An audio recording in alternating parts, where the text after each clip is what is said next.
பூமி சுழண்டுகிட்டே வருத நமக்கு ஈஸியா கிடைக்கிறது என்னன்னா இரும்பு. இரும்பு அதுக்கு மேல இன்னும் அதை விட கெட்டியான பொருள் எல்லாம் இன்னும் ஆழம் போடும். இன்னும் பொண்ணு எங்க இருக்குதுன்னா அதிகமான ஆழத்துல இருக்குது. அதை விட இன்னும் இறுக்கமா இருக்கிறதெல்லாம் நடுமையத்திலேயே போகுதுன்னு வச்சுங்க. அப்படி பார்த்தீங்கன்னா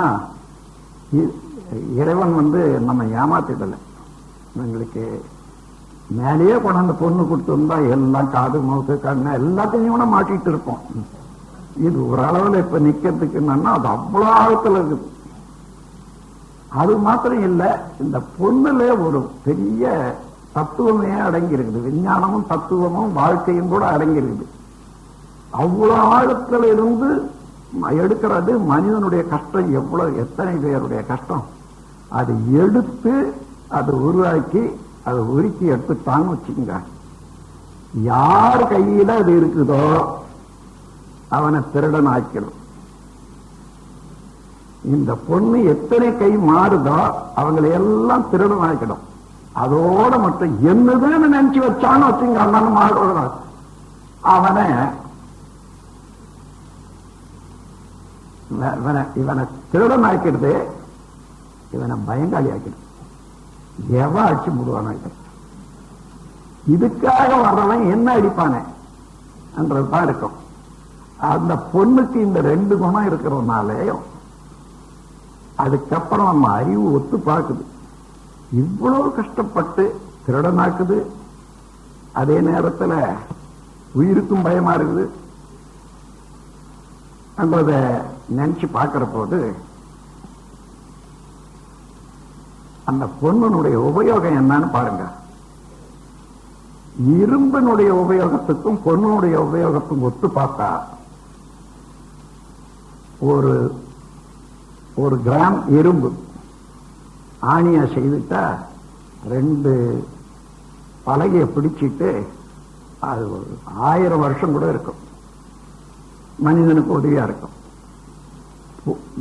எந்த இடத்துலயும் இரும்பு மனிதனுக்கு அவ்வளோ உதவியா இருக்குது. இந்த பொண்ணு இதுவரையில மனிதனை கொல்றது, பயப்படுத்துறது, அது எடுக்கிற போது பெரிய கஷ்டப்பட்டது தவிர இது வரைக்கும் வந்த பயன் யாருக்கு என்னன்னு பாருங்க.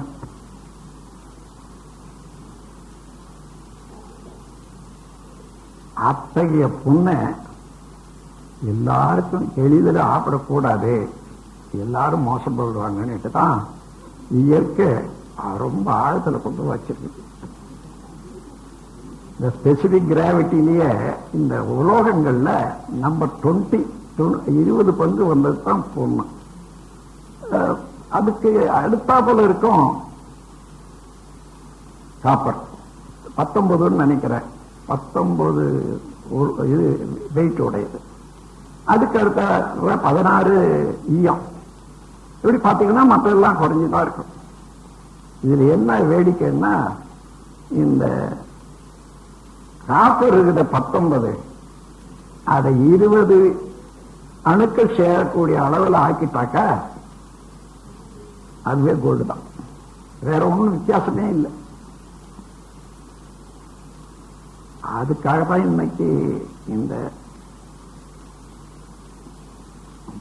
மருத்துவர்களும் மற்றவர்களும் அதுக்காக எதையோ எரிச்சு எரிச்சு எரிச்சு கையில் இருக்கப்பெல்லாம் விட்டுடுறாங்க. ஆனா விஞ்ஞான முறையில தத்துவத்தில், அதாவது சித்த வைத்தியத்துல சொல்லி இருக்காங்க, பொண்ணு செய்யணும்னு சொன்னா இந்த மாதிரி செய்யணும், 1 பங்கு நீ அதுல சேர்த்துட்டீனா. ஆனா அந்த காப்பர்ல பொண்ணு சேர்க்கணும்னா, பொண்ணு இணையணும்னு சொன்னா காப்பர்ல இருக்கக்கூடிய களிம்பு போகணும். அது எடுக்காது போனா சேராது. அதே போல மனித மனத்துல இருந்த களிம்பு போகாத போனா இறைநிலையோ அல்லது இயற்கையில உள்ள உண்மைகளே விளங்காது என்பதை ஒரு ஒப்புக்காட்டு சொல்லுவாங்க. அந்த ஒன்று எடுக்க முடியாது. அந்த ஒன்றை சேர்க்க முடியாது. காரணம் என்னன்னா, இதுக்கு இருக்கக்கூடிய உருகு நிலை எத்தனை ஹீட்ல அது உருகும், இது எத்தனை ஹீட்ல உருகும்ன்றது இது வரைக்கும் கண்டுபிடிச்சிருக்கோம். அப்படி பார்த்தா அத்தனை டிகிரி இதுக்கு வெப்பம் கொடுத்துட்டோம்னா அதே டிகிரி இன்னொரு நம்பர் 1 சேர்க்கறீங்கன்னு வச்சுங்க. இந்த ரெண்டையும் சேர்த்து உருக்கிற போது இது வேற அது வேற ஆயிடும் வெப்பத்தினால. அதனால்தான் ரெண்டும் அந்த வெப்பத்துல சேர்ற மாதிரியாக சேரும் போது உடையாது இருக்கிறதுக்கு அது ஒரு மைய, அதாவது ஏஜென்ட் என்ன கண்டுபிடிக்கிறாங்க பாருங்க, அதுதான் அதுக்கு பேர் தான் உப்புன்னு சொல்றது. 3 உப்பு,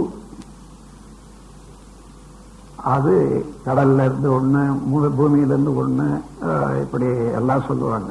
மின்னல்ல இருந்து வந்து ஒண்ணு.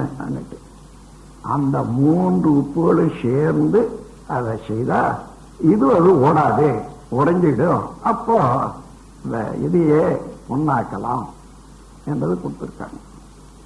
அதே போலதான் நாமும் இந்த உருகு நிலையில, இந்த உலக வாழ்க்கையில உருகு நிலையில அதனுடைய தன்மையை உணர்ந்து கொண்டோமானா எதுலையும் கரையாது, அதே நேரத்தில் உருகி போகாது, நிலையா நிக்கலாம்.